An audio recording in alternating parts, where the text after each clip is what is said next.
And according to that, I'm live. Oh, I think I was just checking the focus when it turned out it was already working. So that is okay. You know, I noticed the other week actually that when I was using my mobile phone as the camera, it actually looked a lot sharper, and the white balance looked a lot better than with my webcam, which was interesting. I mean, I guess there's some merit possibly to using an iPhone for this. In fact, I can probably show you right now. If I do that, and I turn this around like this, look at that. That looks so much better. Plus you can see it always focusing on me. It's kind of freaky, isn't it? I don't know, maybe just do it like stereo or something like that. You can see the curtains beside me there. Good to see you all. I can see in the comments there and on the screen in front of me where you guys all are. But wow, this is like my iPhone, and this looks much better. And the sound is pretty much in sync, isn't it? Well, it's a little bit out, but it's not bad. Anyway, good to see you all. Just something that suddenly occurred to me. Oh, I don't want to do that, I want to do that, I want to do that. And that is my Tokyo Tonight's topics. And it's good to see you all. Thank you for joining. I am on time. I was prepared a little bit in advance tonight. I was just watching Jurassic Park while I had a big undokai today for the lad. That was pretty cool. And Stefano, good to have you along for the first time live. You can see I've actually adjusted the comments window on the side so it actually fits exactly the same way that I can see on the screen, so that is pretty cool. I think like last week, I'm going to have my little chat and get together time in the beginning, and then have a official start like 10 minutes in, and that way I get to come in and actually say hello to you guys properly. Plus I can respond to cameras and so on. Ben Duncan, I'll see what I can do. 5 different cameras. I'm sure it can be done. But anyway, it's funny. I can't help but I keep calling YouTube Red Tube. It's kind of fun to call it that, and kind of trolly. You know, it's fun in a trolly kind of way. So yes, I know a lot of people are upset. You know what? YouTube hasn't really given us many dramas like this recently. Every time, I mean, they used to change like the font of the titles, and everyone's like, I'm going to boycott YouTube, and everyone rise up, and it was kind of a big thing to make these, this is the end of YouTube. And we haven't had those for a long time, which I guess is either a sign that YouTube's been doing nothing or they've been doing too much. But yeah, we'll kind of get a good old-fashioned lynch mob going over this YouTube Red. It's not really clear what the implications are yet, and whatever they are, they will be tested on the Americans first. So thank you, Americans, for being our guinea pigs, our hamsters, that we can find out what happens when they roll this out over there. I don't think, it remains to be seen what it will be, but I don't think that YouTube is going to go dark and it's all going to become user-paid. You know, what I'm more interested in is to figure out, well, how are they going to justify $10 a month from me?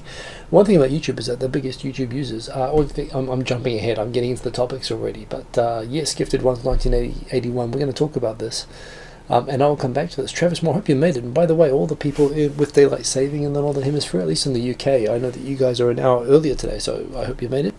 If you're following my Twitter feed, I guess you will, which reminds me to send out, boom, the note that I queued up that we are live and kicking it. And yeah, and that is the reason why the times of the Rugby World Cup game, the game between Argentina and Australia tonight, is 1 hour later than it was yesterday, which means it's going to kick off at like 1 a.m. and I'm probably going to watch it. It's going to destroy me tomorrow, but anyway, best of luck to both teams there. I guess I'll come to that one as well. Fox Morris, excellent to see you, Fox Morris. Commiserations, I know that you are supporting South Africa. Tough. It was a very good game last night between New Zealand and South Africa, and I was glad to win that. Fox Morris is, of course, the man who makes the awesome thumbnails. I've had a couple of breaks and stuff like that, and we haven't really, the Photoshop, the rough Photoshop I did last week was the first time I've ever done one myself, actually, of myself, and that felt a little bit weird doing it by myself rather than with somebody else.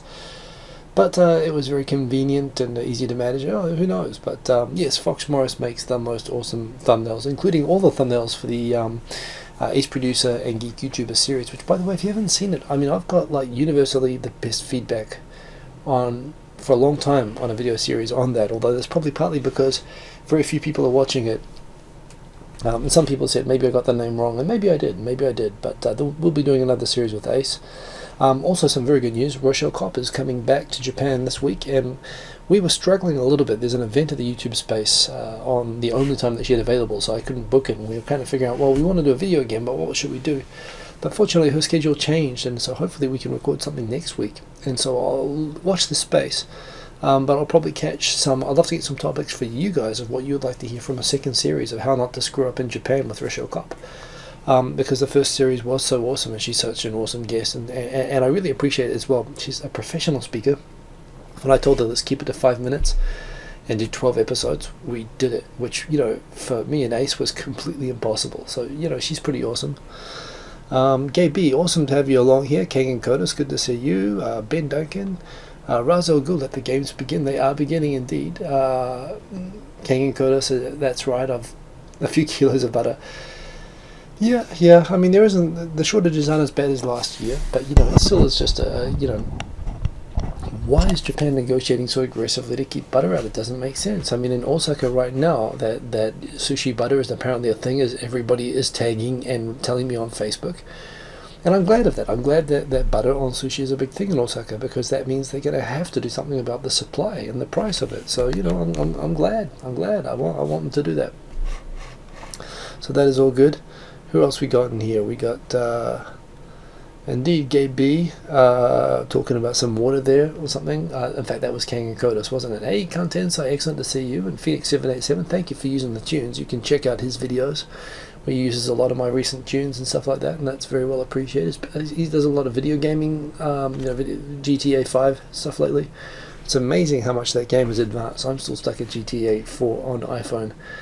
But yeah, that's pretty cool anyway. I do appreciate using the music, so thank you for that, sir. Dan Scusser, excellent to see you. Good morning, I guess, where you are. And Travis Moore, glad that you made it, and commiserations again. I don't know if you're into rugby, but I'm assuming commiserations on the result last night, but it was a good game. It was a good game, and, you know, it's a big relief, obviously, from a New Zealand perspective. Mr. Cordychip making a cynical comment there, a sarcastic comment that I was spot on about the rugby result. I was kind of right. But yes, as he goes on to point out that a close game between France and New Zealand, where we thrashed them. Australia would thrash Scotland, but it was close. Argentina and Ireland, I was right, and well, no, I wasn't. That's right. Argentina thrashed Ireland, but, you know, yes, I was mostly perfectly accurate. Renee Hupman, indeed, you did make it, and you are very welcome here. So thank you for joining. And who else have we got in here? Have to ask, were those originals in Japan? Yes or no? Don't recall seeing them before. Yes, Werther's originals are definitely here in Japan. In fact, I'm pretty sure you can get them at Seijo Ishii, which is kind of an import shop, a bit like Meijia. But they even used to run TV ads in Japan for Werther's original. I never heard of Werther's original from New Zealand. I only discovered them in Japan, so that's how I know that they're here. So that is all good. Sean Bro actually asked me to make a track, which I'm going to feature. Actually, it's one of the first things that I've got coming up. Asked me to make a track, and I did, and he put it on his video, and it came out really awesome, so that was really cool. James Gates, awesome to see you. And Stefano, first time joining tonight, and always great to see new names, and thank you for coming and joining, Stefano. And oh, wait a minute, it jumped ahead. It does that sometimes. Okay, so Stefano, indeed you did make it, and thank you for joining. Say hello, by the way, if you're in the comments, say hello to me. I just love to see all the names of people who are watching. I mean, if you've got a keyboard and you're not afraid of social interaction, and why not? You know, Brainium, good to see you. Good morning, good evening indeed. Peter Varney, Mark Varney, good to see you. Shubas, excellent, and that's right, Shubas from Panama. Actually, you guys have had that mega, I know it's in Mexico, but you're a little bit south of that crazy hurricane that's been hitting the Central Americas lately, which we've all been seeing here from Japan as well, because of course we know all about hurricanes and stuff, so I hope it doesn't affect you in Panama anyway. But yeah, bienvenidos. I wish I could still speak Spanish. I used to speak Spanish like as well as pretty well, better than Japanese in the old days, but man, I've lost it. But I'd love to go actually, Costa Rica is where I'd love to go surfing. But yes, I would love to go there. And very good to have someone from Panama watching. RedTube, that's right. I'm not on RedTube. I am not. And yes, you should do that with your eyes if I was on there, but I'm not, at least not to my knowledge. Who knows? Anything's possible. Phil Nolan, great to see you. Hello, chap, indeed. And other chaps. Fogheart, what a member of the Tokyo Digital crew, which is an but you know what? I'm not sure if I even put that on the topic, so I might kick off with that actually. So if you, Fogheart, remind me if I don't. But yes, in fact, Ben Duncan. There's a few people here actually, and I want to talk a little bit about that tonight. I talked a little bit about it last week, but Fogheart is an awesome music maker as well as a YouTuber, and excellent to see you here in the comments. And thank you for joining tonight, Alan Millichip. Good to see you.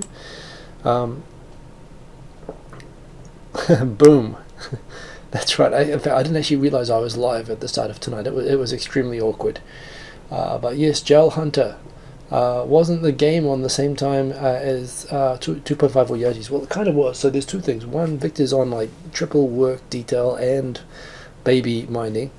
So he was shattered last night and the game was on. So we just kind of called it yesterday. I think we're going to try for Wednesday. We tried last Wednesday as well, but it was I was having a work crisis and Victor again was just exhausted. And this is what it was like for me. I don't know how Victor keeps making so many videos, like when he's still got a 1-year-old. It does get a lot better when the kids get older, but yeah. So we're on a little bit of a hiatus, but it's coming back. Hopefully this week we'll do another 2.5 Oyajis. I want to talk with Victor about YouTube Red as well and what he thinks about it. So I'm sure he's looked into it more closely than I have. And who else we got here? El Camado, excellent to see you, and happy birthday for the other week, by the way. I remember you had a happy birthday. That was a really impressive albino constrictor that you were holding on Facebook today. I was kind of freaking out, but that was all very good. Someone is a Hiko pillow, and I am slightly disturbed by that. I'm not gonna lie. I'm disturbed by the fact someone has a Hiko pillow, and okay, well, hey, you know, having good taste is not a crime. And Rikana the Fairy, excellent to see you, and thank you for joining. And if it's been a while, well, welcome back, and let's kick it. I'm gonna rip through these topics, and it's gonna be awesome. Maybe where I will start, because I'm not sure I actually put a placeholder in the topics, was I just want to introduce to you guys again. I have now how should I do this? I'll go in and if I go into SoundCloud, Tokyo Digital Crew. So here's what I did recently. There we are, boom. I created a new account on SoundCloud where basically there's a few people whose music I really like. Nonbiristo, Ben Duncan, Fogheart, and Chitomo Wakaranai, who regularly make, like I do, royalty-free tracks. Just simple stuff. Some people just use Calculator like me. Some use other sort of tools. But these are people who basically they make royalty-free tracks either for YouTubers to use or for gamers to use, and the stuff is really, really good. So you know, and I like to listen to them. I really, really appreciate that so many of you guys listen to the stuff that I play around and I make, and I feel very gratified whenever I see it being used on videos, and I get a kick out of that.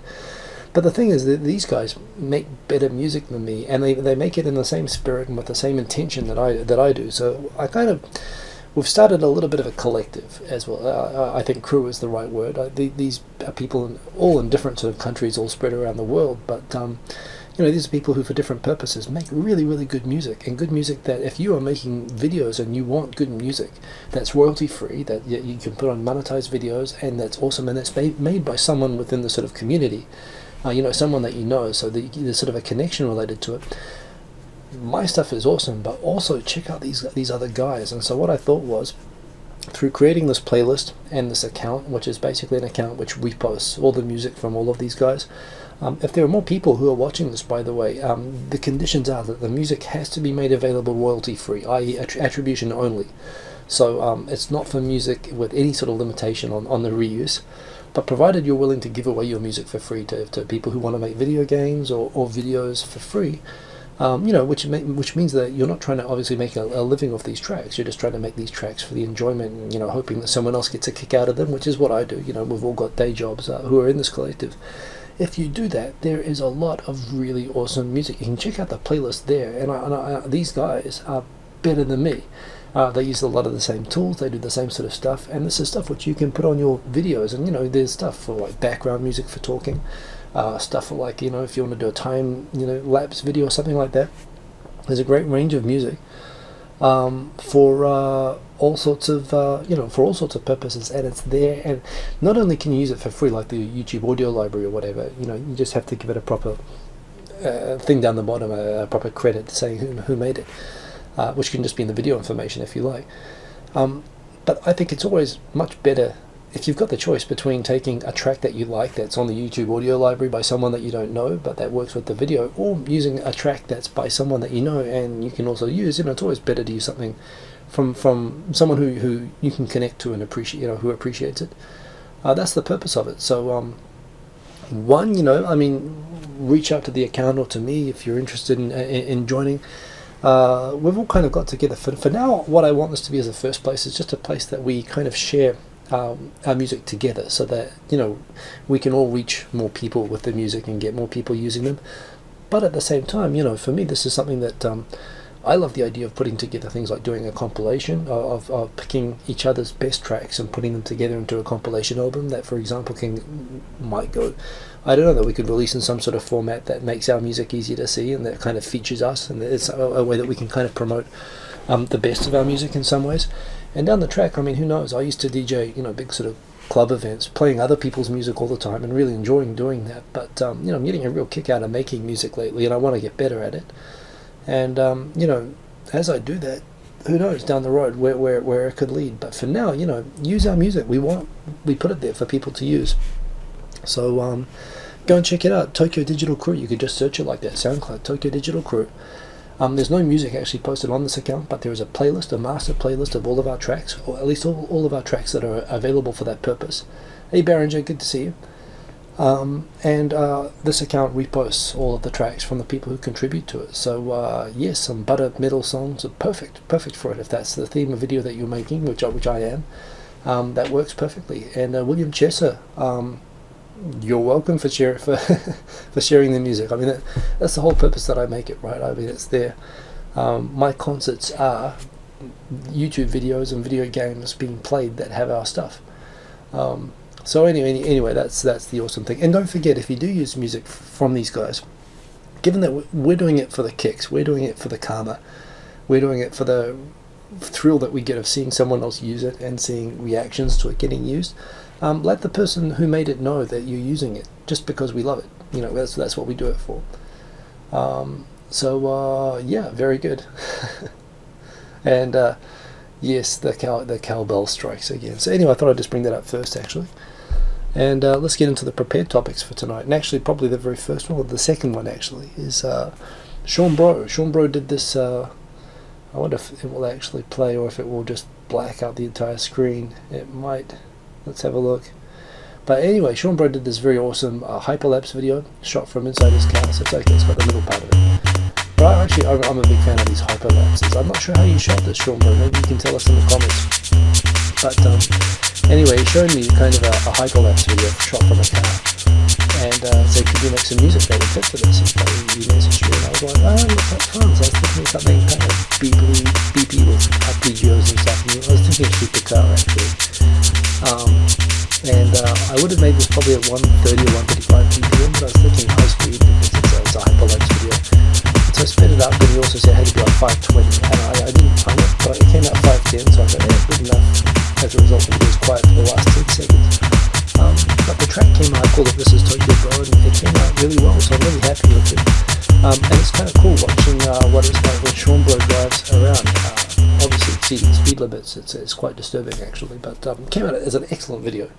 And I really like the track that it came out with. So phone mount on wheelshell. Okay, so it's shot with the iPhone on the wheelshell. I thought it came out great.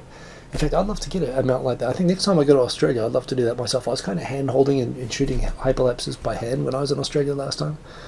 And it is fun to watch, so yeah. And by the way, old Komedo, there you go, he's vouching for Foghart's beats. Foghart's music is awesome. So yeah, go and check it out, after this, especially anytime you want to make a video, do that. I love it when you use my music, but I'm saying if you like my music, you like these guys' music because their music's better than mine. So yeah, go check that good stuff out. And here is an example of a track I'm pretty happy with actually, that came out. So I am going to come back to this one. which Kang and Kodos mentioned, there was a full-on riot today in Harajuku of all places, like a kind of an upmarket, nice neighborhood. And I don't know how many riots there have been, like real riots there have been in Japan since I was here. But this was one. This was so what was happening was there's national elections at the moment in Turkey, from what I understand. There's only one day that you can vote from overseas, so pretty much everyone around the country in Japan who wanted to vote in the Turkish election came to Tokyo for this one day to vote in the Turkish elections today. Apparently there was a Kurdish group which raised one of the Kurdish rebel group's flags, and this caused some offence with some of the nationalists there, and that resulted in a fight which resulted in a pretty full-on riot. I mean, watching it on the news, it was a... The thing is, even when you see these huge riots, like right-wing groups and students and stuff in Japan, there's a lot of noise and a lot of shoving and a lot of police kind of going like this. But this was different. This was kind of full-on, throwing bottles and riots and stuff like that. And you don't see something like this very often with dozens of people. I'm glad that the police arrested them. I understand the feelings involved. There's a lot of terrorism, a lot of people dying involved, and I understand there's a lot of sensitivity, but at the same time, I'm sorry, I'm going to go old school. If you're going to have a riot, have it in your own country. Don't come and don't bring those problems to Japan like that. That's pretty unacceptable. And you know what that's going to result in? It's going to result in, hey, Doga Doga TV, good to see you, and crime, good to see you. It's going to result in the same old right-wing crowds, and unfortunately, a lot of right-wingers who will say, I told you so, see, this is what happens when you let Turks into Japan. Or they're going to say, this is what happens when you let foreigners into Japan. And a lot of normal people who don't have much interaction with Turkish people or foreigners in general are going to say, yeah, they've got a point, that looks really scary, we shouldn't allow so many Turks in or so many foreigners in. And that is stupid and that is wrong. But the thing is, this is kind of what... Whenever people talk about the immigration debate in Japan and they want to put the fear into the debate, they cite the number of Turkish people in Germany, and they cite the kind of issues with, particularly they talk about the social issues with particularly young Muslim people in Europe. Again, as right-wing anti-immigration people all over the world do. They do it in Japan as well. It doesn't come up very often. This is just fodder for nationalist, racist propaganda against us that this has happened, and I find that I find it upsetting on two levels. I'm really pissed off with the people who behaved in this way, and I'm very pissed off that they let this happen. It's just it sets us all back, and it's petty and it's stupid. I can understand that the people involved are very upset. I could understand if you had a pro-IRA protest in front of the British election polling booths, and there was somebody who had family members who had died in an IRA bombing or whatever, back in the 80s or something like that, and they might start a fight. I can understand that. But geez, you come to Japan, I would assume, on some level to get away from that stuff, and this isn't the place to bring up politics on either side like that. So anyway, it was very disappointing anyway, and it was kind of shocking, frankly. And it wasn't unlike in Singapore when they had this big foreigner riot last year, and it was very shocking in Singapore. This is something that you don't see domestically. So yeah, anyway. And I really hope that the police really dealt with them, actually. I mean, and the thing is, they showed it, there was a police guy who had his whole side of his face messed up, like, which you never see. Like, these guys attacked the police and did damage to them. Which I'm like, geez, just put them... I mean, Japanese jail, I'll tell you what, Japanese has a pretty low crime rate and a low arrest rate, but damn, you don't want to be inside a Japanese jail. So anyway, that was very frustrating, and, I put that up there. There's an interesting... Continue on the immigration thing. The story at the top is in Japanese. It's featured on NHK. My good man, Molboyne, talked about this one. There was an NHK story the other day, which... basically anonymous sources within the Ministry of Justice, which oversees the immigration department in Japan. Japanese government, the immigration departments come under a lot of criticism for how tough it is on refugees, on not recognizing any refugees. And so someone anonymously fed information to NHK that did a whole special on this, on how workers under the apprenticeship program, the famous slave labor don't pay people anything and abuse them apprenticeship program. Last year, 400 people apparently disappeared from their apprenticeship jobs and suddenly registered as refugees. Apparently, because when you are going through the refugee application process, which can take 2 to 3 years sometimes, you can actually work without the same. When you're on an apprentice program, you are restricted only to the job that you are there to be an apprentice for. You can't run away and work somewhere else. Which is another reason that these people can't run away, and they're on jobs that pay $1 an hour. They're being paid third world wages while living and working in Japan, that they can't afford to live or to go anywhere outside of their dorms. So they escape, they register as refugees, and what that allows them to do is, even if they are rejected, as 99.99% of refugee applications in Japan are, for the 1 to 2 or 3 years that they're waiting for that refugee application, they can work 2 or 3 jobs without restrictions. They're allowed to work while they're waiting for their application. And so someone who's getting very frustrated with this at the Immigration Ministry is saying, you see, these people are taking advantage of the refugee system and the apprenticeship program to make more money, and they actually got some anonymized Myanmarese person, Burmese person, to actually come on and say, I applied for it because I was only making $1,000 a month before, and now I can earn $3,000 a month. And they're saying, well, do you really want to be a refugee in Japan? Is no, I just want to make as much money as possible for my family. And it was anonymized, but the whole thing was such a setup by the Immigration Ministry. And it didn't even discuss the flaws with the apprenticeship program. I mean, this person said that they were making and needing to live in Japan on $1,000 a month. You cannot live on less than $2,000, and not even in the countryside. To live on a wage like pre-tax of less than $2,000 is pretty damn near impossible. That's the limit that most people start to live at home. These people are working crazy hours, on farms and factories and so on, getting paid $1,000 a month. That's the problem. The problem isn't that they're abusing the refugee system, and the fact that NHK was obviously contributing with the government department to badmouth the refugees who are pretty much doing what's logical. So now wait a minute, what are you guys doing? Sorry, I'm just coming back to look at the comments now, and I see my name being highlighted there. Put a green box around my name. How did you do that? That's funny. That is interesting. I can see a green box around my name. I don't know why it's there. But anyway, I mean, the thing is, I've always commented actually that I find that the Japanese Immigration Department is actually pretty good when it comes to being quite reasonable about developing reasonable immigration policy, and this is kind of disappointing. Not only that that they're turning out to be sort of anti-immigration, that they're being the opposite of what they did, but this is just a complete fixed story, and the NHK has gone along with it. So I thought that was interesting. Another interesting story, I think I mentioned this to before, about a journalist from the head of the Sankei Shimbun bureau chief in Seoul was arrested over a year ago now. The trial's been going on forever. When they reprinted basically an article from a major South Korean newspaper, the Chosun Ilbo, basically that was giving coverage in Japanese of rumors in the media in Korea about the whereabouts of the president during the sinking of the big Sewol ferry a few years ago. Rather than attack the domestic papers that were making all sorts of suggestions as to where she might have been when the ship was sinking, that apparently she was absent, there's a time lost during that time. Rather than sue a major Korean newspaper and risk a public backlash, they decided to arrest for defamation and sue the head of a right-wing Japanese newspaper that reprinted the rumors.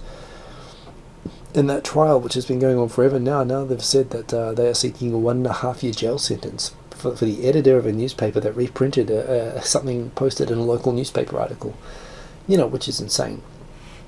This is in the same week that South Korea has also announced that the government wants to take over again history textbooks because it doesn't like the liberal slant, the anti-American and the anti-Park Senior, the father, the negative view of the right-wing dictators that governed South Korea. So you're talking about, again, South Korea is always... I've run into some South Korean people who get very, very defensive if I say that South Korea's democracy is at all fragile, but it's only been since 1988. I mean, and really Kim Dae-jung sort of we thought was a turning point, in the late 1990s. But this is a sign that the democracy over there is really fragile, and that they're not afraid of using anti-Japanese nationalism, to basically as a sacrificial lamb to scare the local media. It's kind of freaky, and it's kind of this is Reporters Without Borders and a bunch of other news organizations are saying, in spite of this being Sankei, and the Sankei is not very popular. They're very representative of the far right and the opinions of that in Japan, which is why I guess they thought they could get away with it. But you can't try to intimidate local media by randomly imprisoning foreign journalists that for reprinting their articles, at least not in supposed democracy. So it's kind of surprising. We are going to see the actual sentencing hasn't been announced yet, but it will be soon, and it will be interesting. That's why that is there. What else we got here? This is continuing to go on. There's a continuing debate. A lot of Japanese people want to be able to officially be able to use separate surnames. This is something to do with the family register in Japan, which foreigners are not included on. So we're exempt from the system, which means that if a Japanese marries a foreigner, they do not automatically unify surnames. But by law, under the civil code in Japan,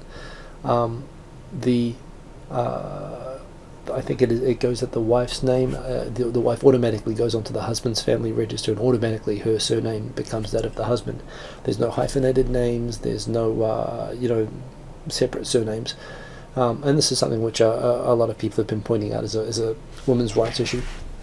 One thing I do point out is that actually in Japan, while it's true you don't have the hyphenated names and you don't have the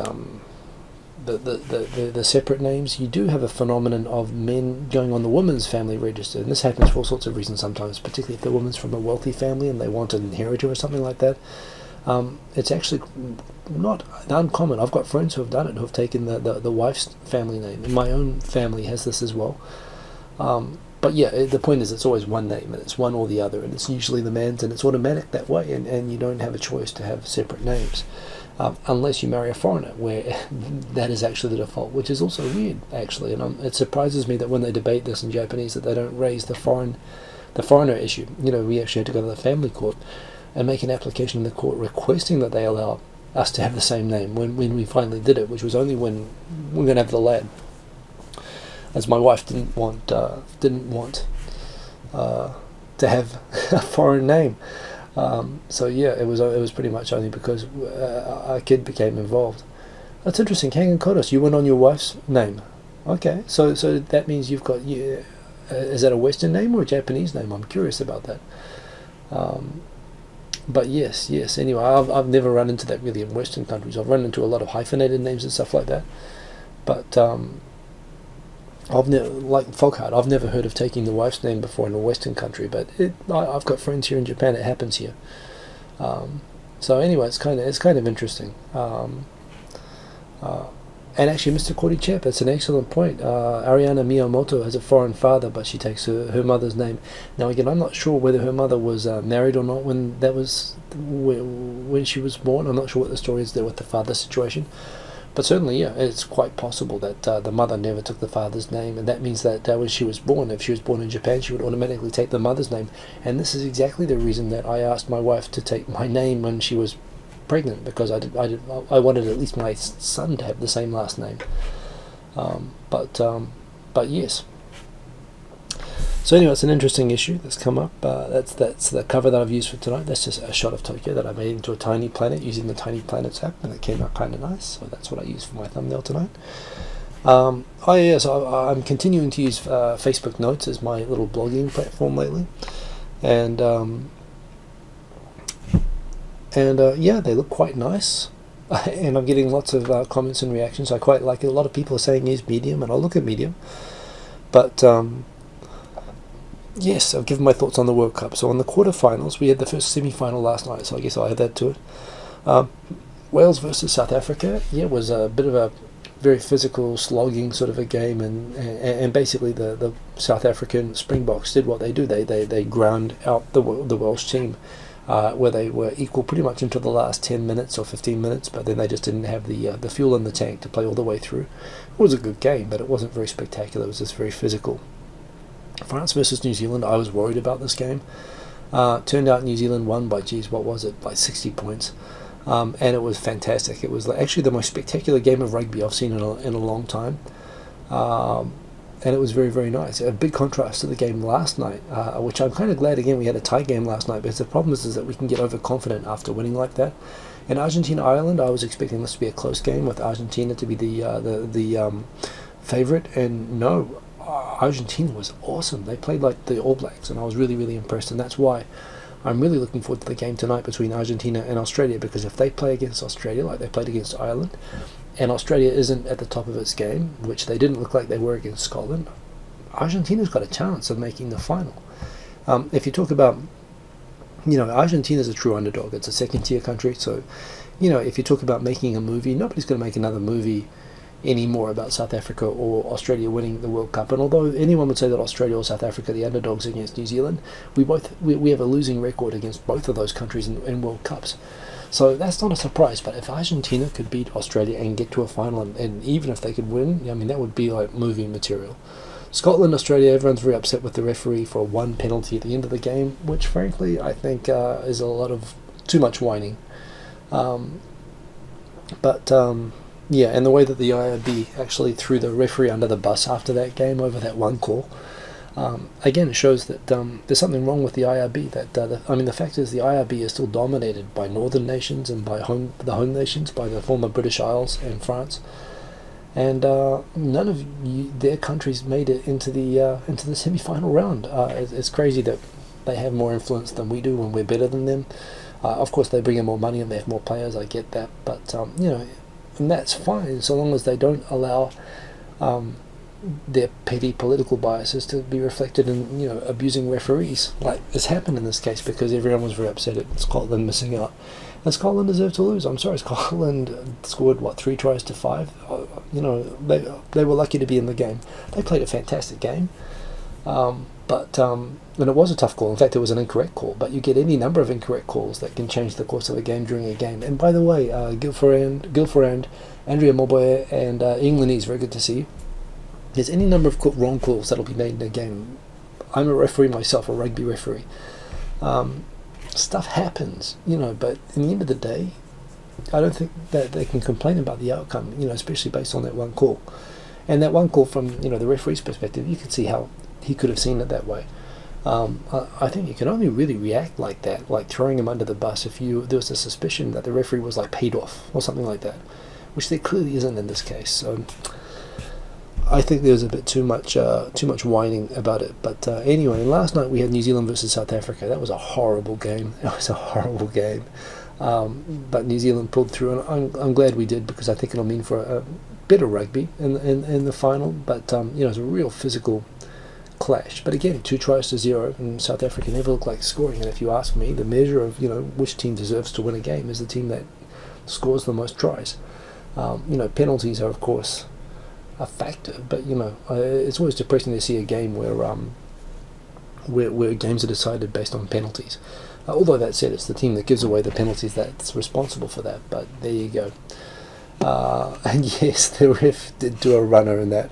Again, I don't know what that was about, but there again, someone threw a bottle at him as he ran off the field, right? So, maybe it was the right call for him to run. Just saying. Mark Varney's asking, any chance of bringing Eddie Jones back to Japan? If not, who should they go for? That's a great question. I can't believe they're letting Eddie Jones go. They should pay whatever it takes to make him the coach of the new Super 15 side, and to keep him as the Japan coach until 2019. And yes, I'm a ref, and you can only get away with that in soccer. You do that in rugby, and I can actually card you for it. The thing is, I've mostly reffed social rugby with players that I know, so I actually can swear back at them. But so yes, with Eddie Jones, what they should do, I think Japan should just give him a blank check and pay whatever it takes to keep him. He is the best coach for Japan, and I can't believe that they're letting him go away to South Africa, which, by the way, South Africa could desperately use a coach like Eddie Jones at the moment. That said, if without Eddie Jones, I think that I would say Graham Henry. New Zealand, Japan should get one of the recent All Blacks coaches, and again, they should break the bank for it. They should spare no cost. And the thing is, at the moment, I mean, Scotland is being coached by a Kiwi, Wales is being coached by a Kiwi, New Zealand is exporting coaches everywhere, and it's because, you know, our coaching techniques and our skill levels are at the top in the world. I mean, even to South Africa, we're exporting our coaches. I think what Japan should be looking for is, they should be trying to get a top level coach from New Zealand, from one of the top Super 15 teams. But with up to date, not someone who was a good coach 20 years ago, but who's a current, top coach. That's what I would like to see. Although the thing is, Eddie Jones was just perfect for Japan because he also understands Japanese rugby really well. Japan doesn't really seem to have a New Zealand coach like that at the moment, so that's what I'd like to see. But anyway, I'm not going to talk too much more about rugby, but great game last night. It's going to be a fantastic game tonight. In fact, it's going to be a better game to watch, and I'm still pondering whether I'll stay up for it. But either way, next week it'll be New Zealand against either South Africa or Argentina, and it's going to be huge and awesome, so I'm looking forward to that. Huge. Oh yes, I really want to talk about this. If you have not seen Rachel and Jim's Black in Japan documentary, that basically documentary that she made, a series of interviews, go and watch it. It's really, really good. How long is it? I'm not going to see. It's about an hour long, but interviews Piggles de Gaijin, as you can see on the screen there, as well as a bunch of other black people. Again, you get not a lot, but I guess occasionally you get comments by people.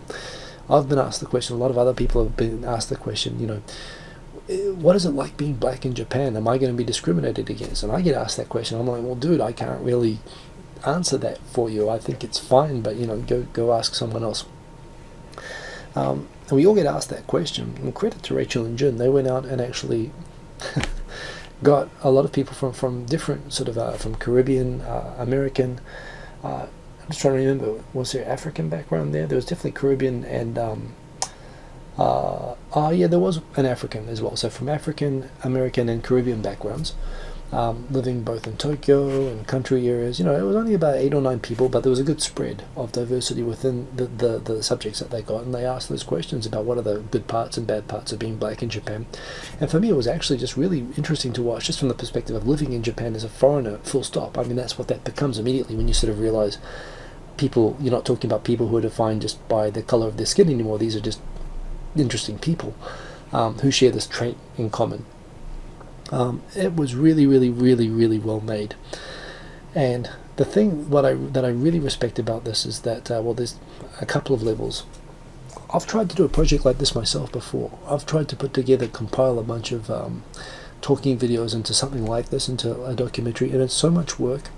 And the project was half done. I left it years and years ago, and I never completed it. And projects like this can kill YouTube makers. I know people who have gotten wrapped up in projects that were so big and so overwhelming, it stopped them making videos. It took away their confidence. The other problem is that, as a lot of people will attest, is that the viral videos that we have, our best performing videos are usually the videos that are completely off the cuff or done on a whim, or the videos that we never intend to become viral are the ones that go viral. The Kurt Bell hornet on the nose, the tooth, Molly's toothpick video and stuff like that.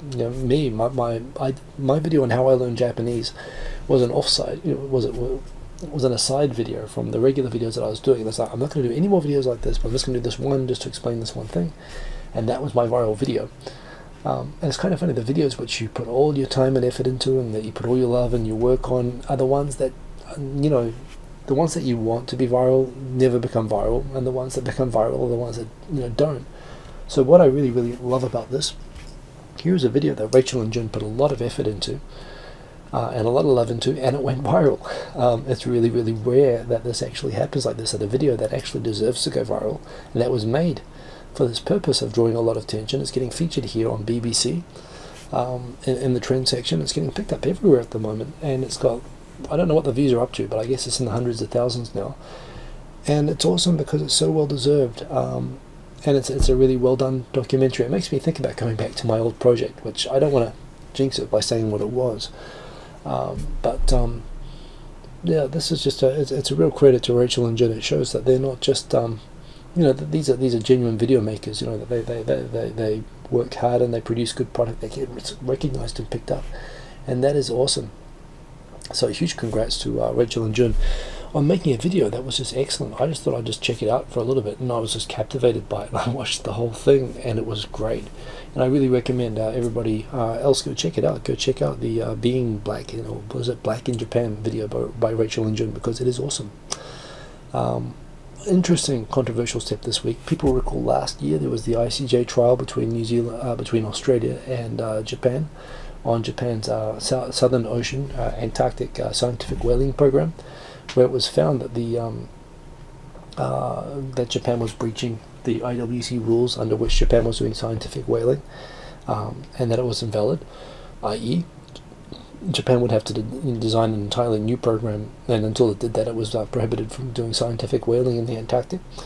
And the whole idea is that when you accept international arbitration like this, you agree to be bound by the outcome. Japan expected to win this, and it was surprised that it didn't, but it was supposedly accepting the outcome.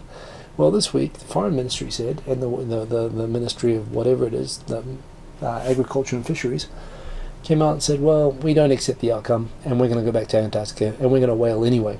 And that was interesting, because they're pretty much ignoring the International Court's decision on this. And Australia is looking at going back to court now for Japan, basically not doing what it said it would do following the result of the last trial. So that'll be an interesting thing to follow. It's very disappointing again on Japan, and I think it's arrogant. It shows for a country which I've always said, look, Japan is the one following the rule of law, and that's upholding rule of law. That's always been the moral high ground that it's had with China, and that it's even had actually with whaling as well, that there was actually legal legitimacy to what it was doing. And the fact that it's throwing this away and doing this is surprising to me, and it undermines Japan's position and a lot of other things as well by behaving in this way. And I think it's a bad thing in the from the government's position of what it's trying to achieve. So that's interesting. This was this was interesting. I kind of scoffed a little bit when I saw this. Japan student protest to the barricades and designer gear. So this is talking about the SEALs movement, the student protest movement, which started up around the war bill in Japan, but also became about, thank you for the like there, Wikipedia, nice to know that you're watching there, you're lurking, that's cool, you're cool to lurk, I appreciate the like. It's cool to see that the student protest movement, which I guess started around the whole Fukushima anti-nuclear thing, merged into the anti-war bill, and now it's continuing to kind of build up, and it's the first time really since the 60s or 70s in Japan that there's really been any sort of youth politics. And there's a lot of people who I guess are very enthusiastic, who are saying, oh, finally young people in Japan are standing up and they want to have their voices heard. This is a dynamic within Japan that's disturbing to a lot of older people who remember the crazies. I mean, Japan's left wing from the 60s and 70s, as well as the right wing. The left wing, though, in those days, that gave birth to the Red Army. These were people who went and hijacked airplanes and massacred people in airports in the Middle East, as well as went on murderous rampages when they split up into factions within their own groups, their left-wing political groups. They started murdering each other. Things got really crazy the last time there was significant student movements in Japan. From the left, bombing buildings, murdering each other, doing all sorts of crazy stuff. So again, the SEALs movement on the one hand looks very kind of, oh nice, look, the students are doing some cool stuff, but there are people within Japan who are like very very hostile towards them to begin with, is the one thing. I think it's a good thing to see students getting more positively, getting more engaged in politics and more proactive. But for me, the problem is, one, they're definitely not fashionable. I think that the Western media is fawning over them a little bit too much, and they're not looking at the substance of them.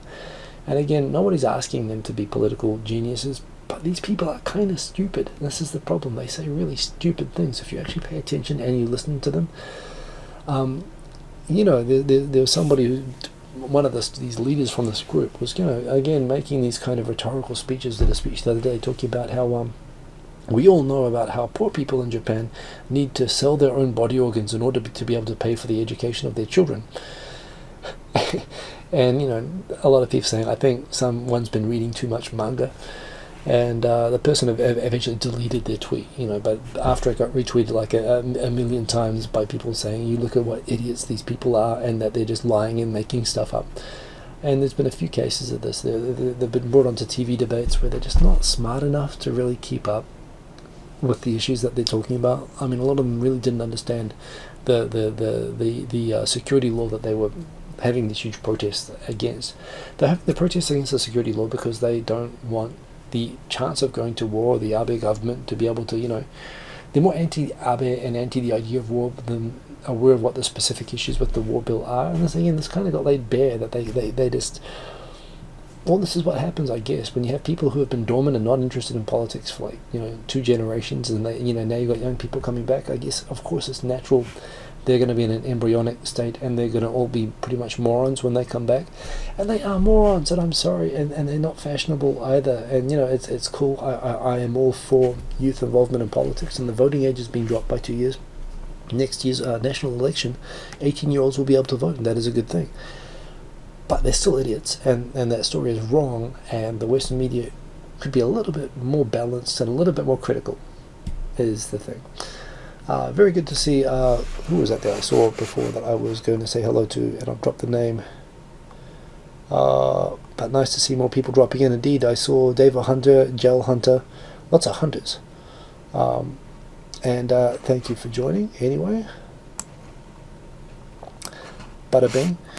Let's see what else we got here. So this is Tokyo Bro. This is a track that I made for Sean Bro, and it came out kind of well. It was fun. It was a high-speed buzzy track. I got some very good feedback from YouTuber, which, yeah, I like getting musical criticism, and what he told me was he made suggestions that I tweak the track in ways that are not possible to do within the app that I made it in within Hikosaemon, but are still achievable, in other ways. And I really appreciate that feedback. And yeah, I do want to start getting a little bit sophisticated at using other apps. So, yeah, I'm very happy for that. Anyway, now check out my track. It's there, as well as check out the tracks of the other people who made them.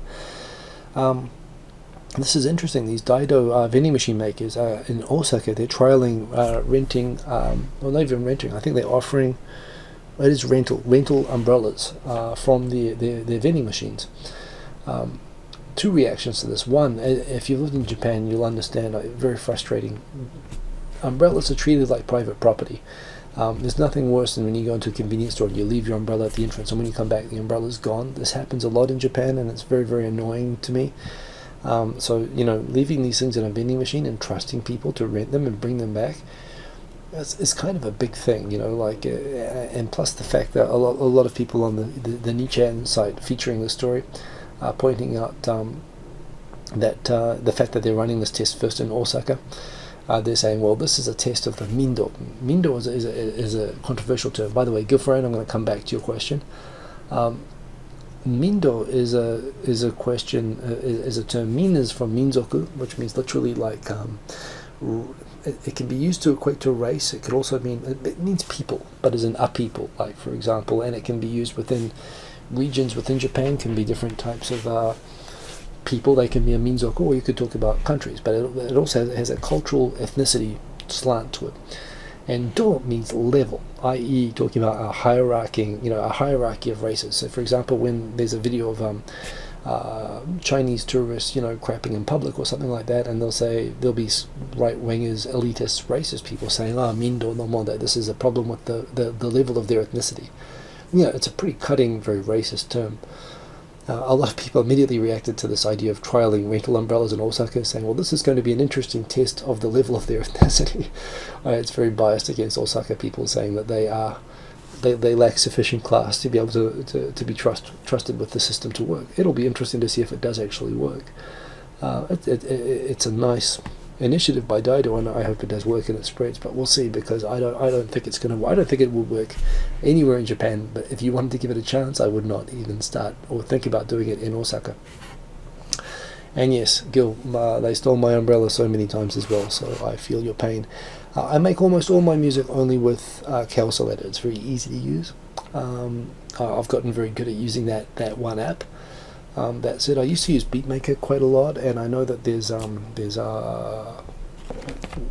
Native Instruments iMachine, which is also a very, very good app, and I use that a little bit as well, but I am just not as good at using those, and you have to really kind of sit down and spend a lot of time using those apps to get everything out of them, whereas Calculator, you can just make something really quickly on the fly, and I can't beat that, because, you know, I've got a job, I've got a life, I don't have a lot of spare time, so unfortunately, yeah. But there you go, Davo Hunter, they're using the honor system basically with these umbrellas, which, you know, some people are saying it's going to fail in a place like Osaka, but it could work, it could work.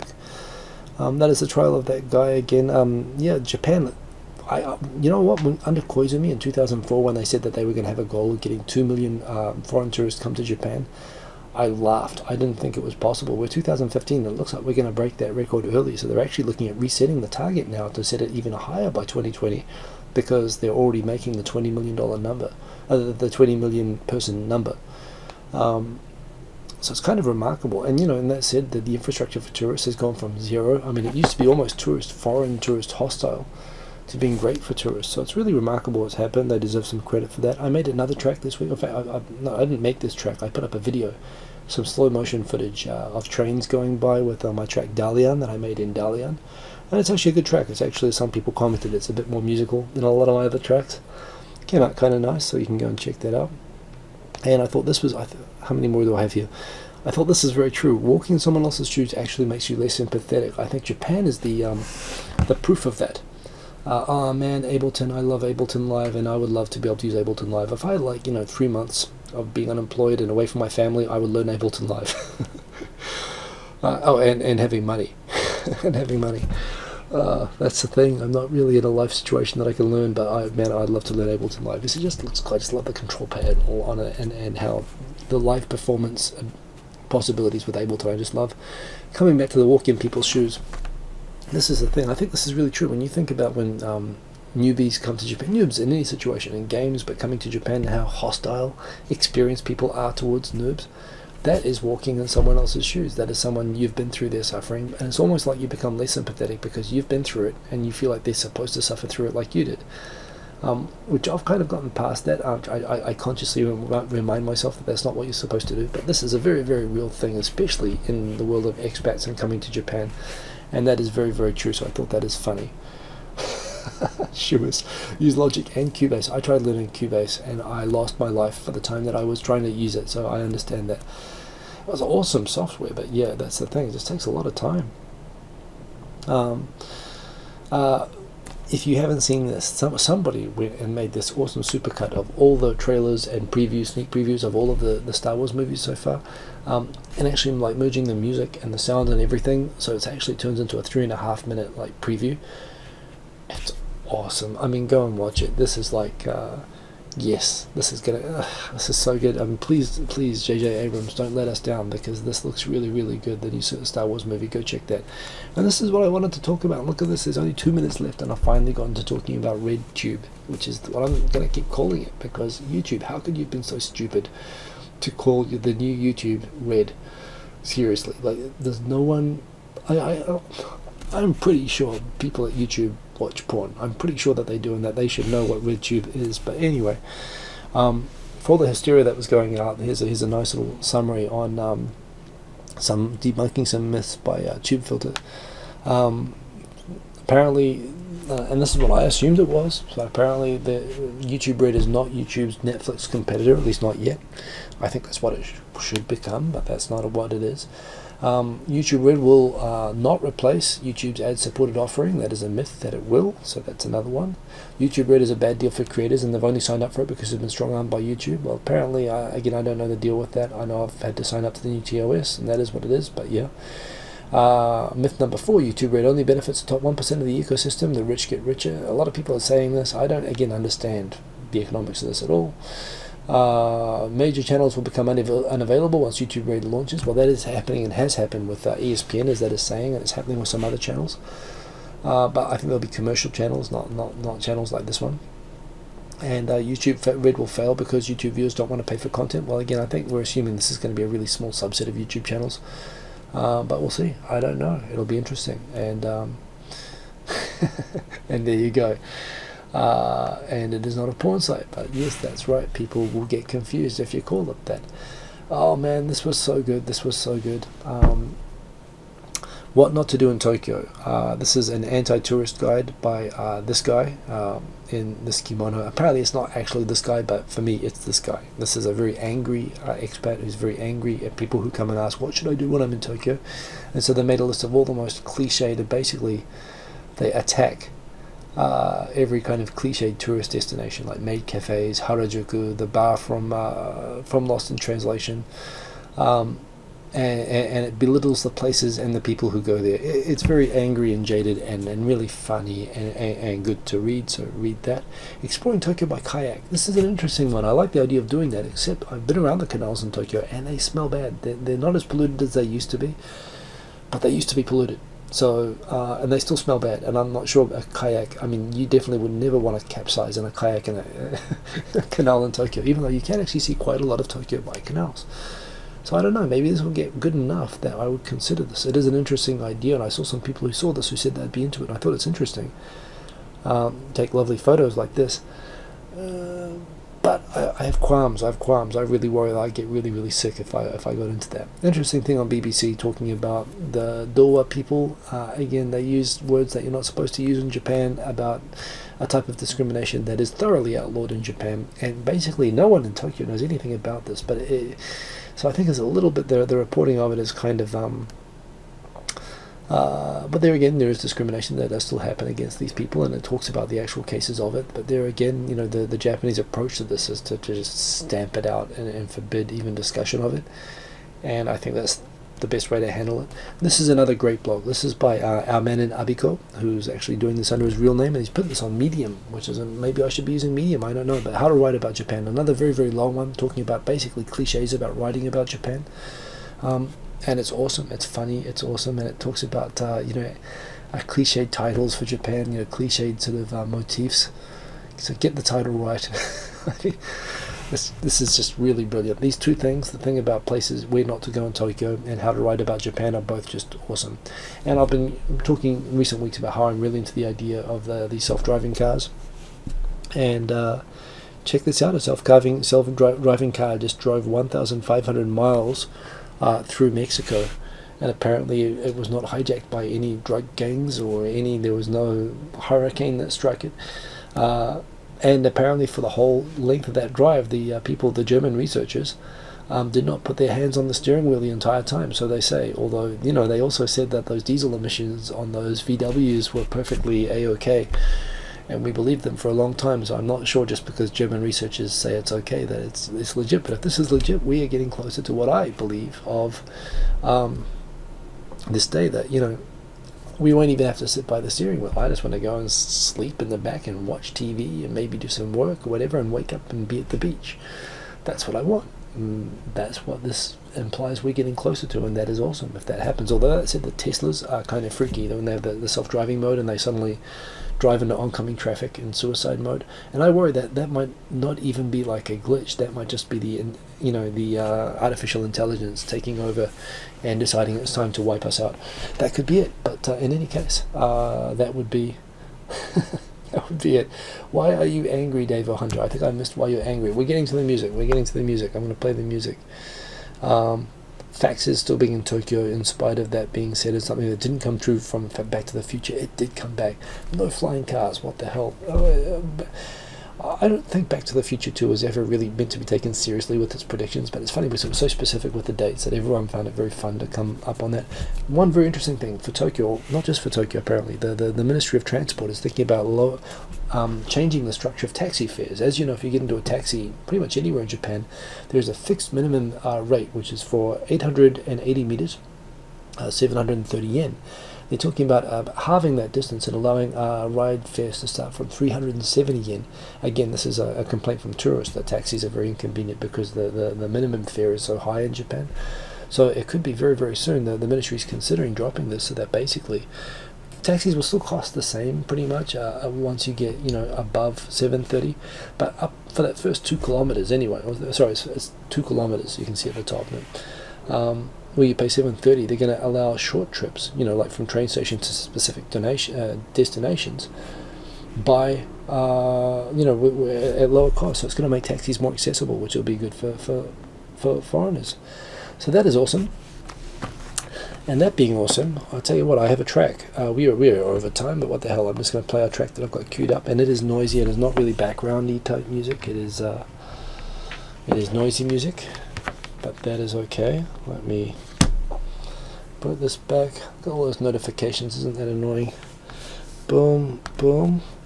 Let me go into crazy camera mode. That is my case obscuring my iPad. So I am going to queue up the next window, preview, which means I'm going to put that there, and I'm going to click on mic in front, and this one, and I'm going to cut over, which I have to do this, boom, and let's see if this works.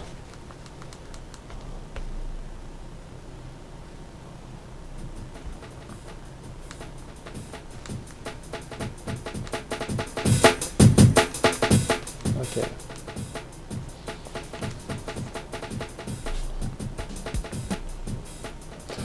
Okay, outro track, and then I'm out of here. That's one of my fingers that's not reacting.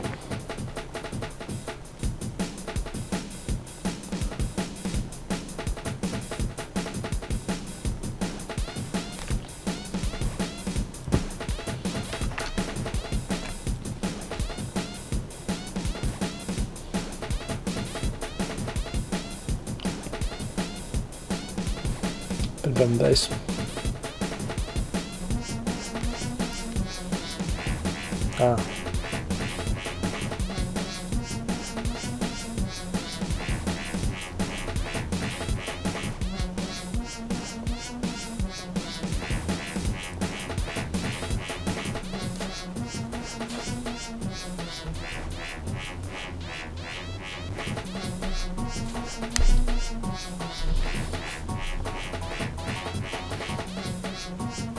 Well, anyway,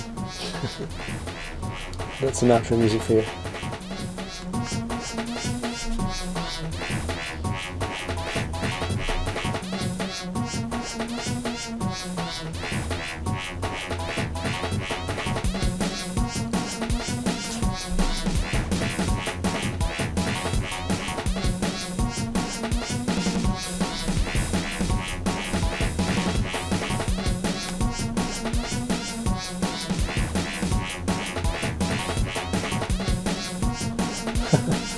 Running music, yes it is.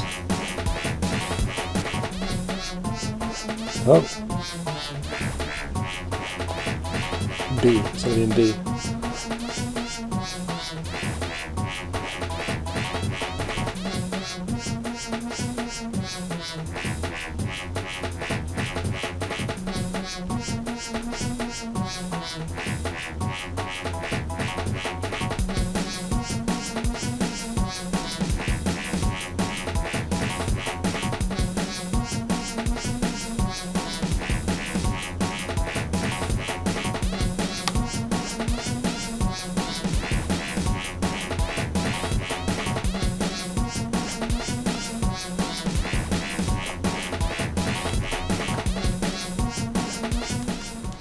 Yeah, it's a nice little hook. I quite enjoyed that one. That is the end of the show for tonight. I hope you are all well. Bada bing. Hey. And I'll see all you guys back here next week. And I guess I'm going to also be doing 2.5 Oyajis probably on Wednesday. I'll confirm that. But that'll be with Victor. I'm going to have a collab coming up with Rochelle Shop. So that is going to be awesome. So look out for that. Might be doing a collab soon with Deep in Japan. I don't know. I've been talking with her, but we got busy schedules. And she was on Fuji TV on Tonnerus the other night, which was like, that's crazy. So that was really, really cool. And yeah, lots and lots of cool stuff coming on. So come back, join us again next week. I'm going to go watch the rugby tonight. Be a fantastic game. Go the All Blacks for the World Cup final next weekend, and I will see you next Sunday. So thank you for joining me tonight, and have a good week, all of you, and peace. Boom.